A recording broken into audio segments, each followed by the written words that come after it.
ओम साईं राम, ओम साईं राम। साईं कहते हैं, क्या मैं तुमसे प्यार नहीं करता? क्या मैं तुम्हारा साथ नहीं देता? क्या मेरी बातें तुम्हें सुनाई नहीं देती जब तुम अकेले होते हो? बच्चे, एक बात याद रखना कि कोई तुम्हारा साथ दे ना दे, मैं हमेशा तुम्हारे साथ हूँ। इसीलिए तुम इस भावना से बाहर निकलो कि तुम अकेले हो, क्योंकि तुम कभी भी अकेले नहीं होते हो। मैं हमेशा तुम्हारे साथ होता हूँ। मेरे 11 वचन रोज पढ़ा करो, तुम्हारे मन को शांति मिलेगी। और रोज नाम जाप करो, चाहे वह 1 मिनट के लिए ही क्यों ना हो, पर नाम जप करो और तुम्हें मेरे होने का एहसास होगा। फिर दिन भर मुझसे बातें करते रहते हो, मैं सब सुनता हूँ और मैं तुम्हारा हर सुख दुख देखता हूँ और समझता हूँ। हर बार मैं तुम्हें किसी न किसी माध्यम से जवाब भी देता हूँ। कभी कभी तुम समझ जाते हो और कभी कभी नहीं समझते। जब नहीं समझते हो तब रोते रहते हो कि बाबा आप सुनते नहीं। अरे बच्चे, मैं हर बार सुनता हूँ और हर बार जवाब भी देता हूँ।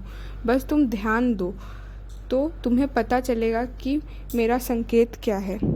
और मैं कह रहा हूँ तुमसे, जो कोई भी तुम्हारे जीवन में हमेशा के लिए तुम्हारे साथ होना है, वो चाहे आज हो या ना हो, लेकिन कल ज़रूर तुम्हारे साथ होगा, अगर वो तुम्हारी किस्मत में है तो।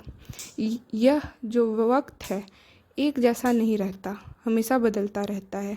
इसीलिए आज अगर तुम किसी को पाना चाहते हो लेकिन वह तुम्हारे साथ नहीं है, तो इसके पीछे भागना बंद कर दो और अपने समय का इंतज़ार करो। यदि वह तुम्हारे जीवन में तुम्हारे साथ होगा तो कल लौटकर आएगा ही आएगा। ये सब रोना धोना बंद करो। इसीलिए तुम बस अपना मन शांत रखो, अपने घर के कामों पर ध्यान दो। मैं चाहता हूँ कि तुम एक पौधा लगाओ अगले 1 हफ्ते में और उसका ख्याल रखो। अपने आसपास के लोगों को पहचानना सीखो। ज़रूरी नहीं कि जो तुम्हारे साथ मीठा मीठा बात करे वो तुम्हारे दोस्त ही हों। कभी कभी दोस्त होते हुए भी लोग तुम्हारी प्रगति से जलेंगे। प्रगति सिर्फ काम में हो ये ज़रूरी नहीं। तुम एक प्यारे इंसान हो और इसीलिए लोग तुम्हें बहुत प्यार देते हैं। तो यह वजह भी हो सकती है जलन की। इसीलिए कभी भी अपनी निजी बातें किसी को ना बताया करो। शांत रहकर अगर तुम ध्यान दोगे तो तुम्हें पता चलेगा कि कौन अपना है और कौन पराया। पर जब सच्चाई पता चले तो भगवान से शुक्रिया करना और उन लोगों को माफ़ कर देना और जाने देना।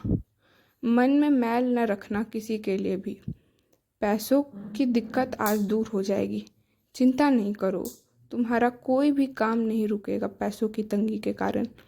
इस दुनिया में कोई भी इंसान ऐसा नहीं है जिसके जीवन में दुख नहीं है, लेकिन फिर भी बहुत लोग ऐसे होते हैं जो मुस्कुरा कर जीना पसंद करते हैं।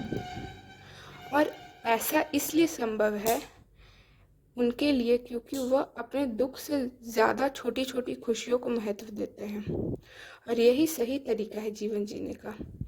अपनी हर छोटी छोटी खुशी को जी भर कर जियो, तो जो बड़े बड़े दुख हैं उनका भी एहसास नहीं होगा फिर तुम्हें। मेरे नाम का जप करो बच्चे।